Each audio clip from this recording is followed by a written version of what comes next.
A very Merry Christmas to you. I mean, clearly the season is upon us, and we here at Media General, specifically News360 team, we wish you a very Merry Christmas. Now let's bring you what's coming up in News360 this evening. News360 Headlines is brought to you by Flamingo Paint, Pepsodent Charcoal and Pepsodent Herbal, EcoBank. Majority Leader Chief Whip move to sponsor private members' bill to scrap the office of the Special Prosecutor.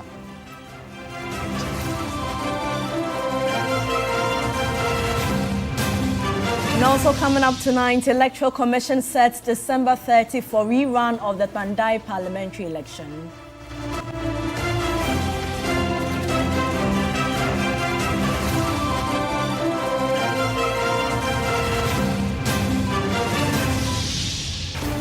Later in the bulletin, government announces intervention to ease public transport by deploying buses on major routes in Accra during peak hours. Coming up in business news, experts urge government to capitalize on 5.5% Q3 2025 economic growth, mitigate sectoral weaknesses including declining oil and gas output.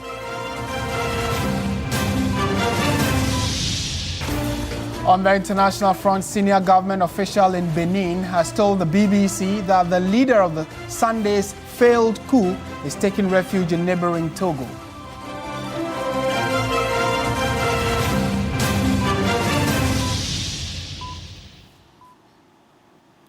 I am Martin Asiedudate, and we have details of the stories for you now. We first begin from Parliament, where two leaders from the Majority Caucus, Mahama Yariga and Roxanne Nelson Dafiameto, have drafted a private member's bill to repeal the OSP Act and abolish the Office of the Special Prosecutor. It follows days of intense public and political demand for the office to be abolished after the arrest and detention of lawyer Martin Kpebu. Meanwhile, the minority in Parliament have accused Parliament of double standards in the treatment of the Kpandai parliamentary dispute.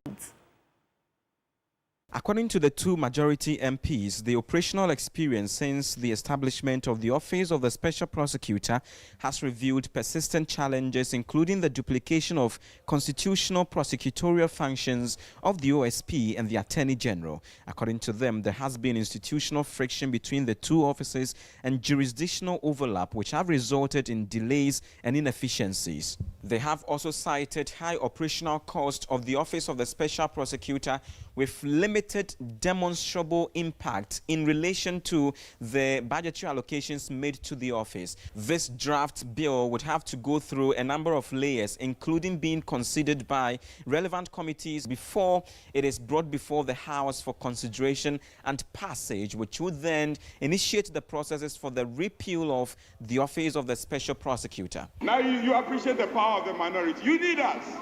We both need each other. Meanwhile, the minority in Parliament cooperated and participated in proceedings in the House, despite the early indication that they are going to continue to frustrate government business until the clerk to Parliament repeals or withdraws his notice to the Electoral Commission declaring the Kpandai seat vacant. In the case of Samuel Nyemekan of Walensi, after the High Court voided his election, he filed an appeal. What did this House do? It continued to recognize him as a sitting MP throughout the entire appeal process. In the case of Eric Amwating of Nkranza South, detained abroad on serious charges, this House resisted calls to declare his seat vacant while his legal status was unresolved. Vacancy occurred only upon his own properly executed resignation. In the case of Danawodapi of Keta, convicted and sentenced to 10 years imprisonment, this House did not treat the conviction as an automatic trigger. When he was granted a presidential pardon, he returned to this chamber on 10th of June 2008 and was permitted to sit and perform duties as MP. In the case of Adamu Dramani Sakanda of Boko Central, the honorable member continued to serve in Parliament for years while the courts determined civil challenges to his eligibility. Deputy Minority Leader Patricia Appiagyei says the clerk must act immediately to safeguard the integrity of Parliament. Defer any action until the appellate process is conclusively complete, respecting the precedent set across decades. We need to recognize that this premature notification violates the separation of powers, disrespects the judiciary, unjustly disenfranchises the people of Kpandai, and betrays Parliament's own tradition of constitutional caution. This House is constitutionally, legally, democratically, and procedurally bound to withdraw the premature notice issued to the Electoral Commission. Now, following the many back and forth about the office of the Special Prosecutor, well, President John Dramani Mahama has waded in and says the calls for the scrapping of the office of the Special Prosecutor are premature. And the President made this observation during a meeting with the National Peace Council at the Jubilee House. And so that's why we're resourcing the Economic and Organized Crime Office and the other anti-corruption institutions, including the Office of the Special Prosecutor. And recently, there have been some controversy with the Office of the Special Prosecutor. I think it's premature to call for the closure of that office. The unique thing about that office is it is the only anti-corruption agency that has prosecutorial powers to be able to prosecute themselves without going through the Attorney General. And so people had mistrust with the Attorney General because the Attorney General normally is a member of government and is a minister of state. And so they believe that the Attorney General will be very reluctant to prosecute his own. But if there's an independent office like the Office of the Special Prosecutor, it won't matter who you are because they have security of tenure and they have prosecutorial powers, whether you're a member of government or you're a member of a previous government or you are anybody who has, misappropriated public funds. They have the law is behind them to be able to prosecute you. So I think we should give them a little time. Of course, people want to see, more prosecutions and more results. And so I'll just urge the OSP to speed up, some of these investigations and, show people that the office is still very relevant. Meanwhile, the Office of the Special Prosecutor says it supports the overall anti-corruption mandate of the proposed Conduct of Public Officers Bill, but disagrees with some of its provisions. Speaking at the 2025 International Anti-Corruption Day event, Director of Strategy, Research and Communications at the OSP, Samuel Appiah-Darko, noted that the bill makes no reference to the OSP despite its central role in prosecuting corrupt public officials. Here's a report by Noura Mohammed. Ghana's fight against corruption over the years has arguably yielded very little result, and yet the fight continues.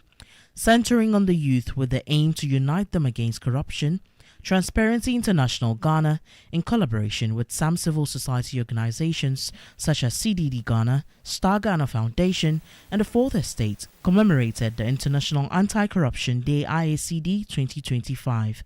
During a keynote address, the Director of Strategy, Research and Communications at the Office of the Special Prosecutor, OSP, Samuel Appiah-Darko, raised some concerns about the Conduct of Public Officers Bill. We have key problems with the bill as it stands now. So in 2023, the OSP wrote a letter to the then Attorney General and said that we're pleading with the Attorney General not to pass the law, because when they pass that law, it will become another white elephant.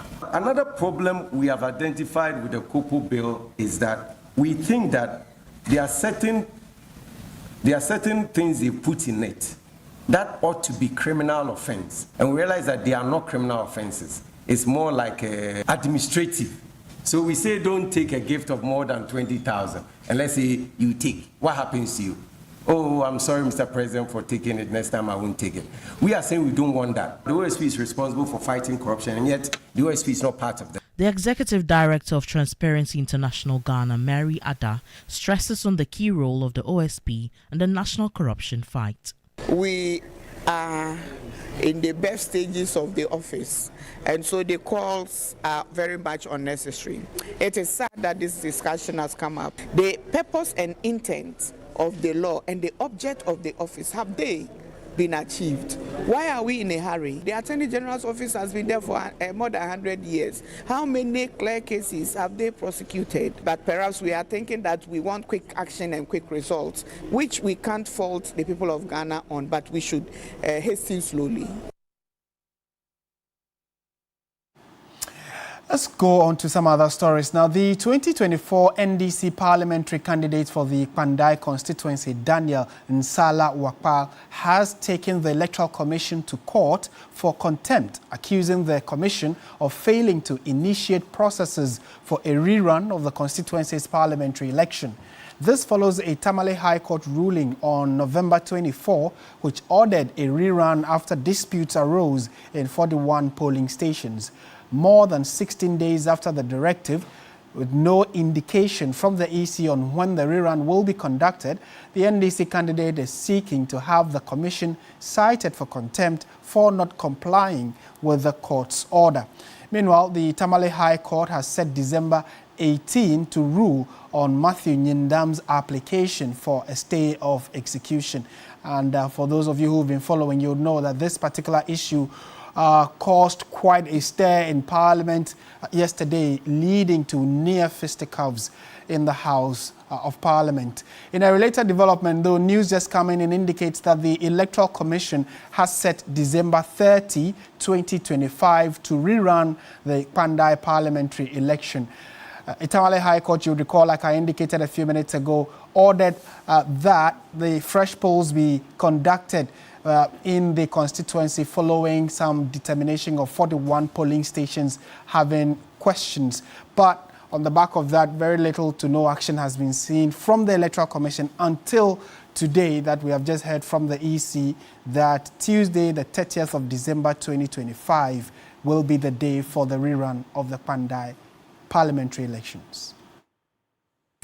In more news tonight, the Supreme Court has unanimously dismissed an application by former Men's Gold Chief Executive Officer Nana Appiah-Mensah, also known as NAM1, seeking to halt his case at the High Court while the Court of Appeal determines a matter in relation to him. Following an order of the High Court for NAM1 to open his defense after a case was made against him, he filed the application for an appeal against the court's decision at the Court of Appeal. Lord Idwasari has more. Nana Appiah-Mensah and two of his companies, Men's Gold Ghana Limited and Brew Marketing Consult Ghana Limited, have been charged with 39 counts of selling gold without a license, operating a deposit-taking business without a license, amongst others. He has pleaded not guilty and is on a 500 million cedis bail with 4 sureties. The Accra High Court, in a submission of no case ruling, ordered NAM1 to open his defense after holding that a case had been established against him. After filing an appeal, he subsequently filed an application to halt proceedings pending the determination of the appeal, but that was dismissed by the court. NAM1 then filed a repeat application at the Supreme Court, which has also been thrown out by a unanimous decision. The trial at the High Court is now set to proceed with the boss of defunct Men's Gold expected to open his defense. Spokesperson for the aggrieved Men's Gold Customers Association, Fred Forson, reacted after the court's decision. The ruling today it means it's over here. Except maybe he want to take another decision. That is up to him and his lawyers. But for us and for our understanding, what happened here means that the trial court now can go ahead with the case. At the last sitting, the judge directed him that when we go on the 16th, he should be prepared to mount the witness box and open his defense. It's almost 8 years now, 7 years. I have spent 7 productive years of my lifetime fighting this cause as the leader and the convener of this group. Let's shift our attention to many of you may have already seen these buses on the roads, but news we have from the Ministry of Transport indicate that the Minister Joseph Bukari-Nikpe says that a minimum of 8 buses will be deployed along 4 major road corridors starting today to convey commuters back home after work during the peak hours.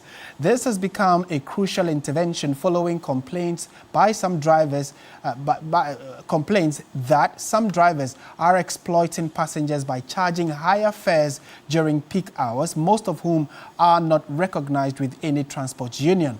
The Accra-Madina-Adenta corridor, as well as the Accra-Achimota-Amasaman, Accra-Malam Kaswa, and Accra-Tema Beach Road corridors will get at least 8 buses each from STC to convey commuters from 4:30 in the evening to 8:30 beginning today.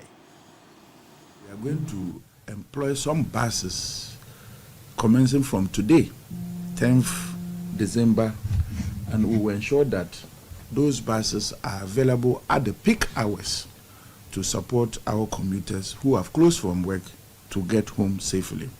And the Ministry of Transport is doing this in collaboration with the Intercity STC. Some of their long route vehicles return at good times and their schedules are for the next day. We are ensuring that we mop up all those vehicles and ensure that they are on our routes. So for now, we have identified 4 major corridors that we are going to deploy a minimum of 8 buses to each of the corridors.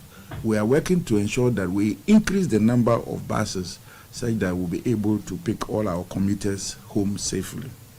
And those corridors are the Accra-Madina-Adenta corridor.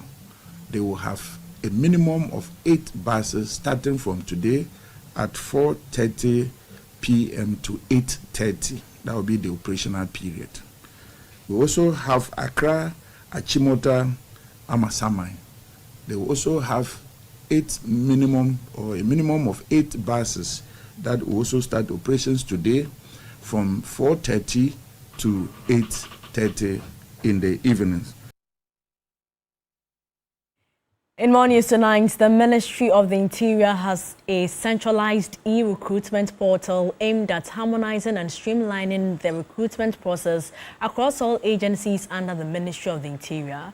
At a press briefing at the Information Center in Accra, the Sector Minister Muntaka Mubarak says the system will bring transparency and uniformity to how applicants are assessed, selected and admitted into the country's security and public safety services.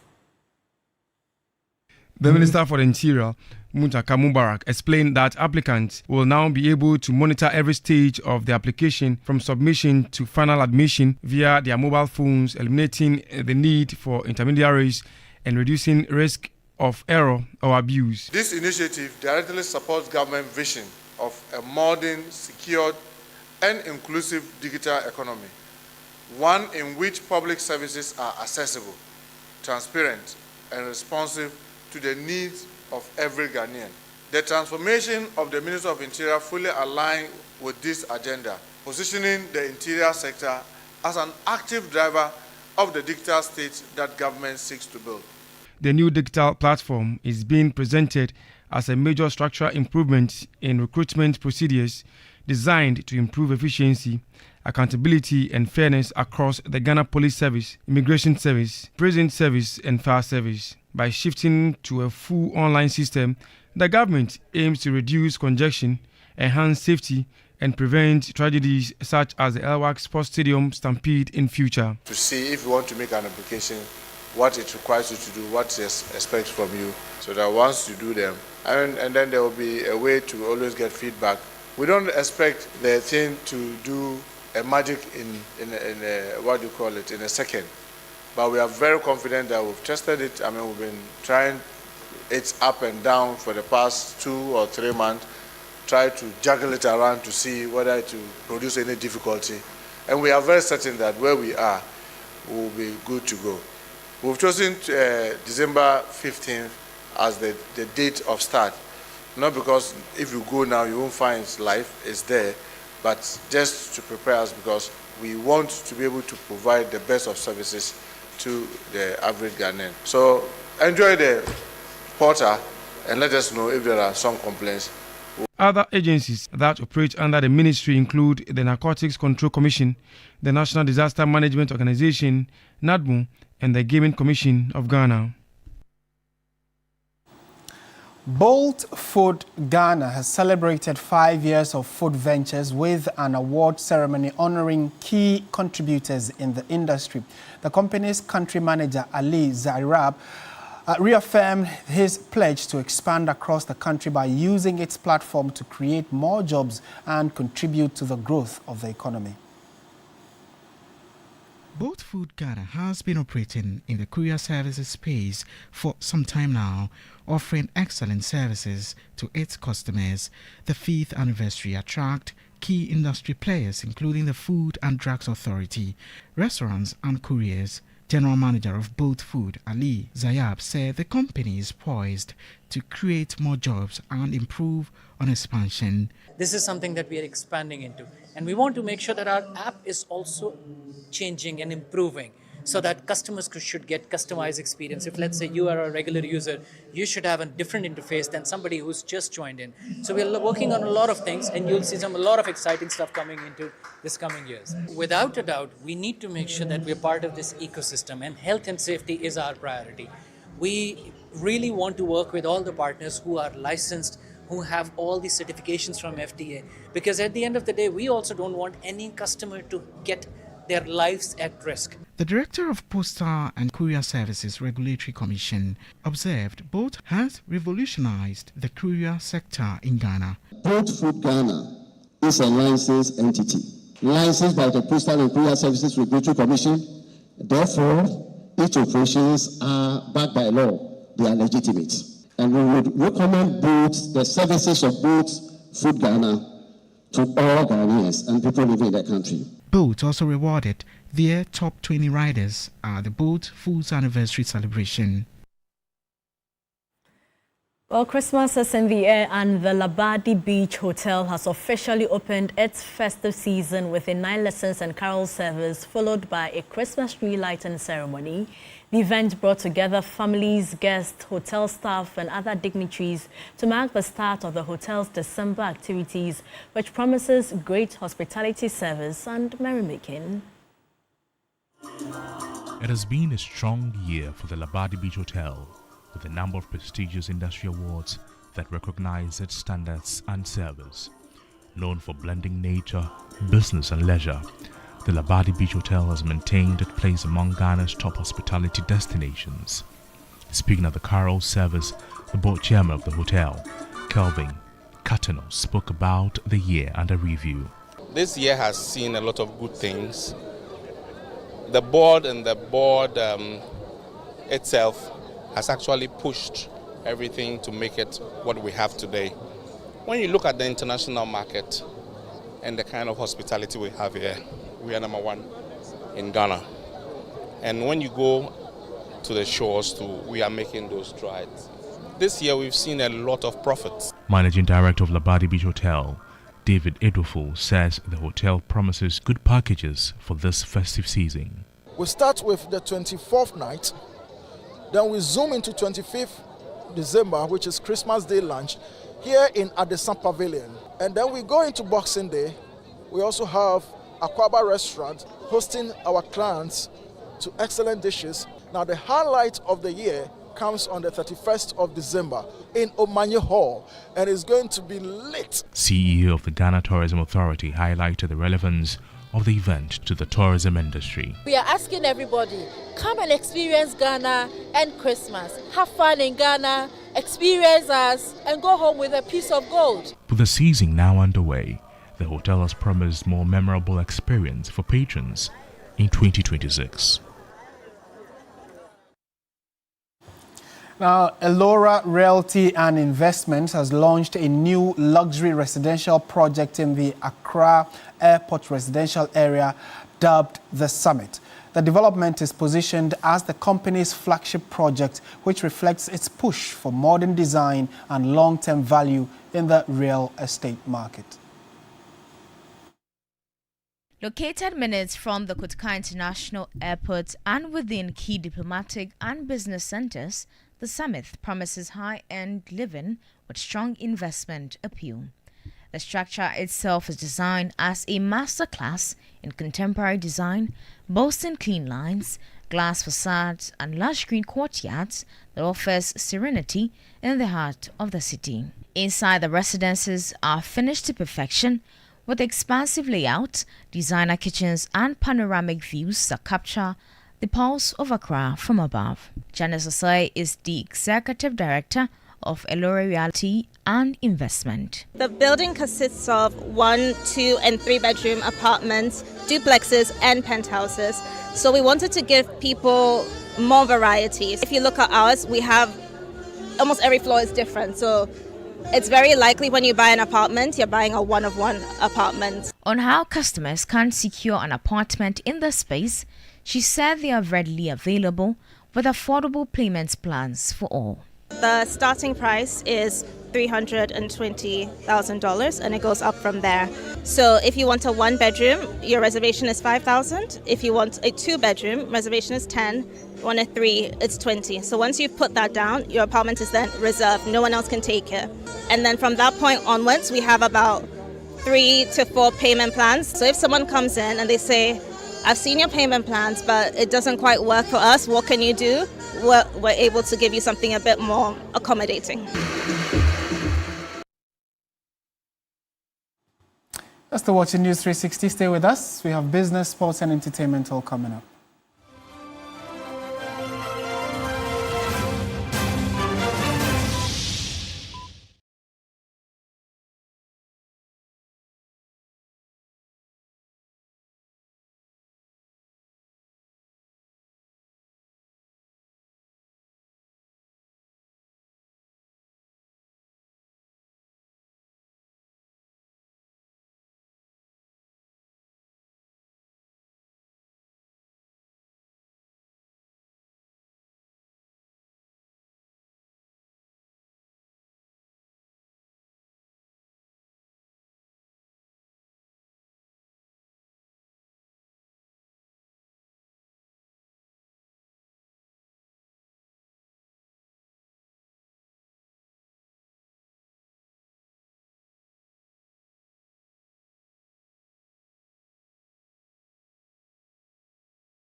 Hello there, good evening and welcome to the business segment here on News 360. I am Michael Obudu.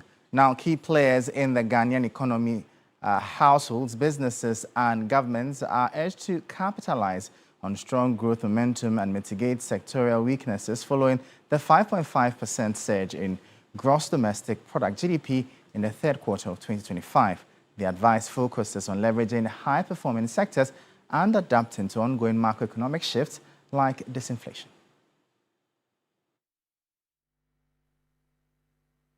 The dominant services sector continues to be the primary driver of Ghana's economy.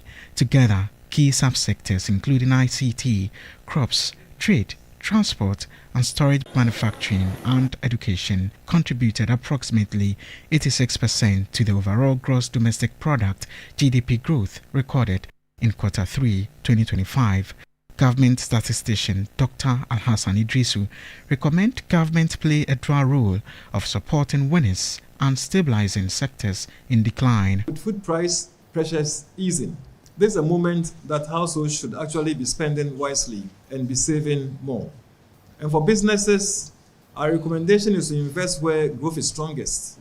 It will be good to shift capital and effort towards ICT, trade, transport, crops, and manufacturing, where we are seeing the most of growth coming from.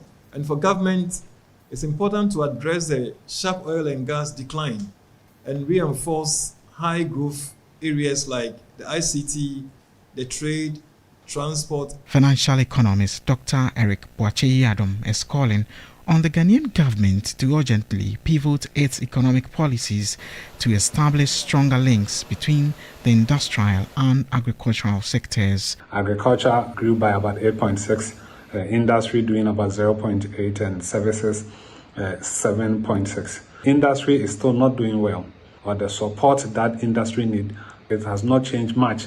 Industry is unable to capitalize on the growth from agriculture. And government need to pay attention to support industries to be able to take those input from agriculture to stimulate production or manufacturing activities. The strong third quarter growth follows earlier positive trends and solidifies the nation's path toward economic recovery and stability. Now, President John Dramani Mahama has assented to the COVID-19 Health Recovery Levy Repeal Act 2025. This formally scraps the 1% charge imposed on goods, services and imports since the height of the COVID-19 pandemic. The repeal follows Parliament's approval last month as part of the government's effort to eliminate what it has described as nuisance taxes and ease the cost of living for households and businesses. This is the COVID Health Recovery Levy Repeal Act 2025. And it's my honor and privilege to sign to repeal the COVID levy. Promise made, promise delivered. And today is the 10th of December, 2025. Sign.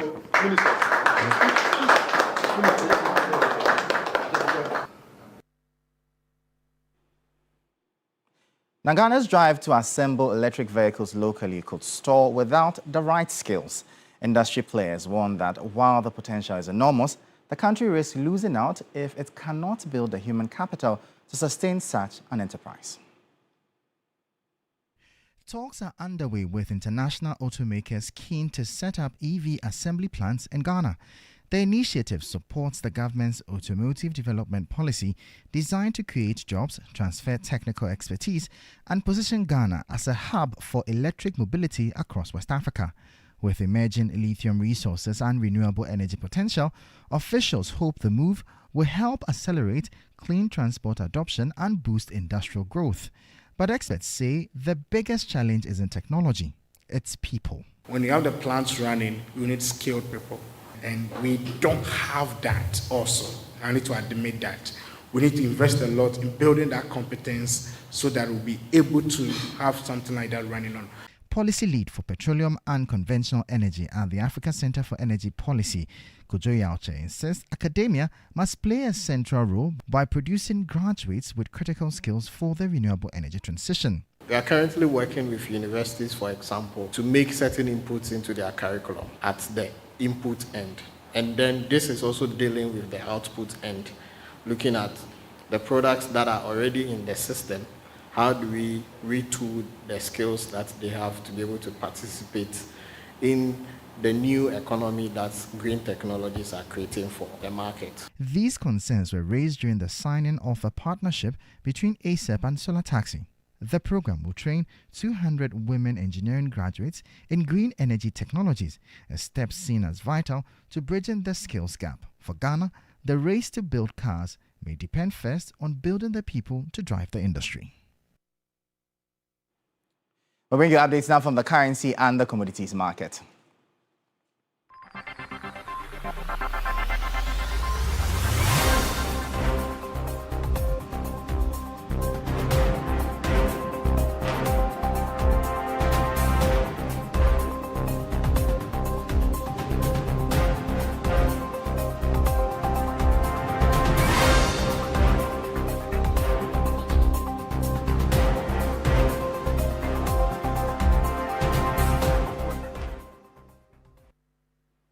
And that'll be all for the business segment here on News 360. I am Michael Obodu. Up next, the sports.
That Hubejewu rifled home a well-taken equalizer, setting the stage for a tense finale. As the game drifted into stoppage time, winger Peter Amidu-Akwa emerged as the hero, blasting in a late winner to flip the tie on its head and complete the comeback, meaning that Asante Kotoko are in the round of 32. Hartlepool, by the way, have been knocked out of the competition. So big one for the Porcupine Warriors, who have ended their 4-game unbeaten run.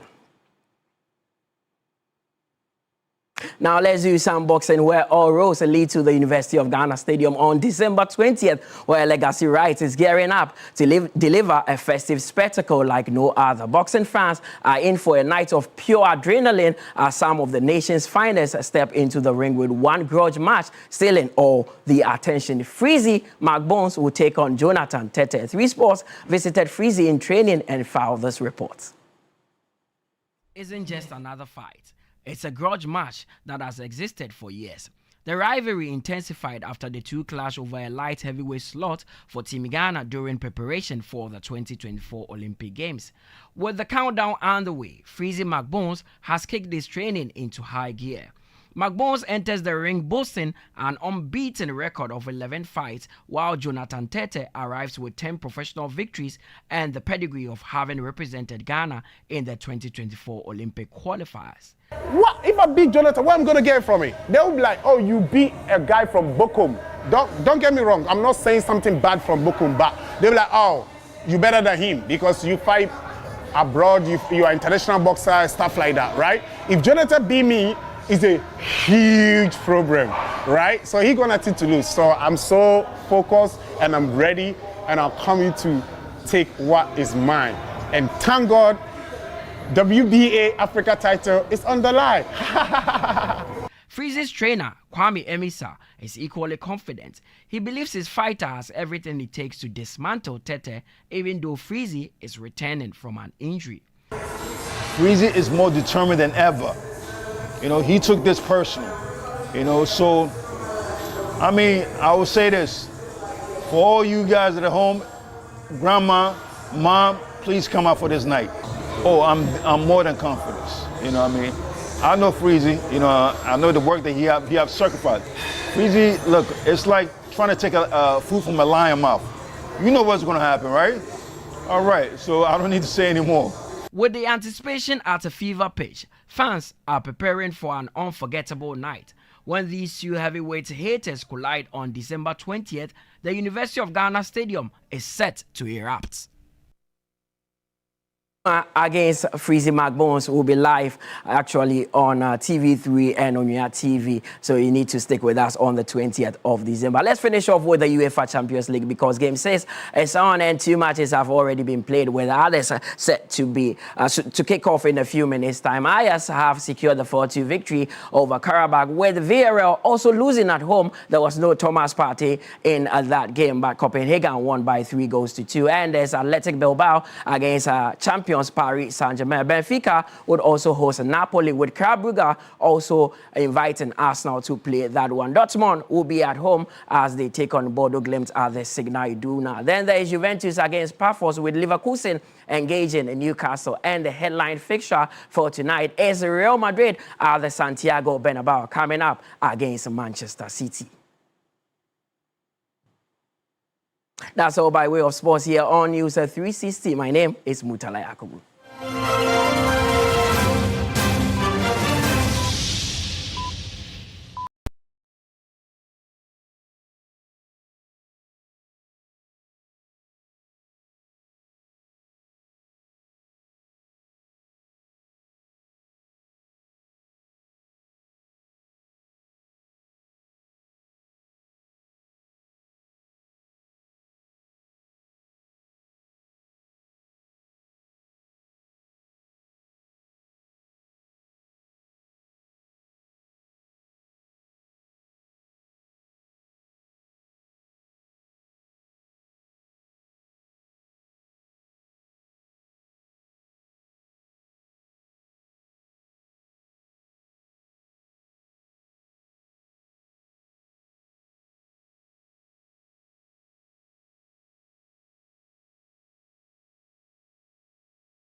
is brought to you by GTP Lifestyled and Napa Foods. Heaven Black Insecticide Spray and Coil. Powered by 3 Entertainment.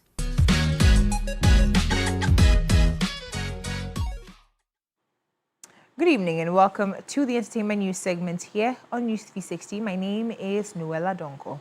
Now, Ghana's highlight music and dance have been officially inscribed on UNESCO's 2025 representative list of the intangible cultural heritage of humanity. Now, the recognition celebrates over a century of musical innovation and secures highlights status as a protected cultural tradition with global significance. The nomination, led by Ghana's National Folklore Board, drew on archival research, community input, and contributions from musicians. High Life originated along the West African coast in the late 19th and early 20th centuries, blending Akan rhythms with palm wine guitar, brass band, and jazz influences, and later developed into guitar band and big band styles.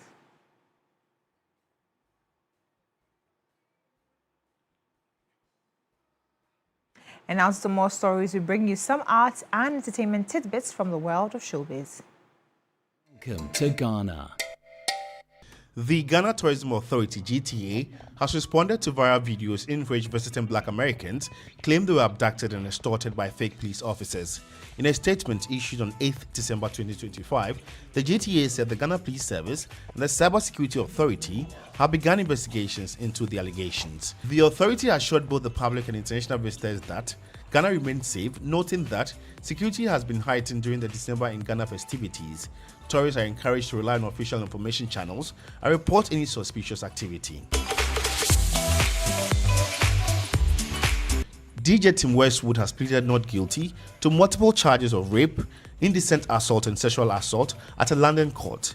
The 68-year-old faces 15 offences involving 7 women with allegations dating from 1983 to 2016. Some of the alleged incidents occurred when the complainants were aged 17 to 18 and 3 reportedly took place in BBC studios in 1996. Westwood appeared at Southwark Crown Court, confirmed his details and was granted bail ahead of his trial set for January 2027. He denies all allegations.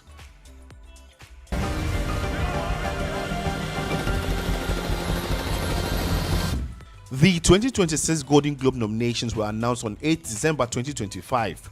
Paul Thomas Anderson's One Battle After Another leads the film categories with 9 nominations, followed by Joachim Trier's Sentimental Value with 8 and Ryan Coogler's Sinners with 7. In television, The White Lotus tops the list with 6 nods, while Netflix Adolescence follows with 5.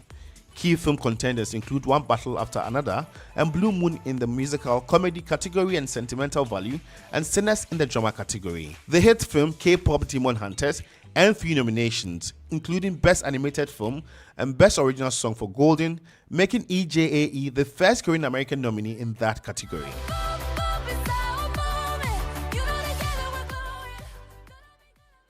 And that's it for the entertainment news segment here on News360. My name is Noella Donko.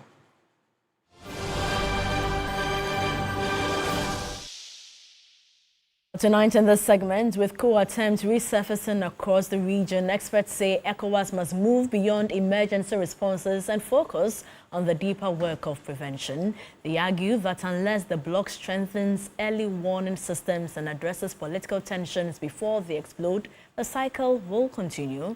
There's more in this report. West Africa is on edge again. ECOWAS has declared a regional state of emergency, warning that democratic governments are now under direct attack. In just 5 years, the bloc has recorded at least 9 coups or attempts, many triggered by tense elections and public frustration with governance. Election seasons are becoming flashpoints for instability. What does the declaration of a state of emergency mean in practice? Or the regional bloc is just being hypocritical? What it actually says clearly is that all is not well. Legally speaking, I don't think it's possible for a supranational organization like ECOWAS to declare state of emergency. That's why I found the statement a bit unfortunate and I would say hypocritical, because we cannot pretend that we are not aware about situations in most of the member countries of ECOWAS when it comes to good governance and democracy. This context of state of an emergency is quite different from what you will have internally within a particular state. Overall, the organization is trying to assume its hegemonic role again, and then trying to have the member states comply with its directives, mandates. ECOWAS has no automatic legal right to override sovereignty. Now, looking long term, what real solutions exist to end this cycle of coups? All the instances that we've seen of military coup d'etats, either successful ones or the attempted ones, there's some issue with the nature of political governance in the given country. Leaders are manipulating the political system to suit their selfish personal interests. We would expect the regional body like ECOWAS to speak up. I think in the long term, they need to look at how they can, effectively and efficiently deal with the early warning signs. There were signs with regards to bad governance, with regards to economic disparities, inequalities. One more thing we should know, that when these things happen, we play directly into the hands of the world powers. These days it's about China, it's about the European powers, it's about the United States, it's about Russia. They want so much from Africa, they want resources. The instabilities that are happening would actually benefit multinational corporations that will now come and do business in the region without being accountable to anybody. In the end, every democracy must tread carefully, stay alert, stay accountable, or slide into the very mess we see today. Noble Crosby, TV3 News, Accra. And that's how we bring the bulletin to an end. Thank you so much for watching. I am Martin Asiedu Date. And I am Portia Gabodu. Join Alfredo Kansi at 10 p.m. for Ghana Tonight. Good evening.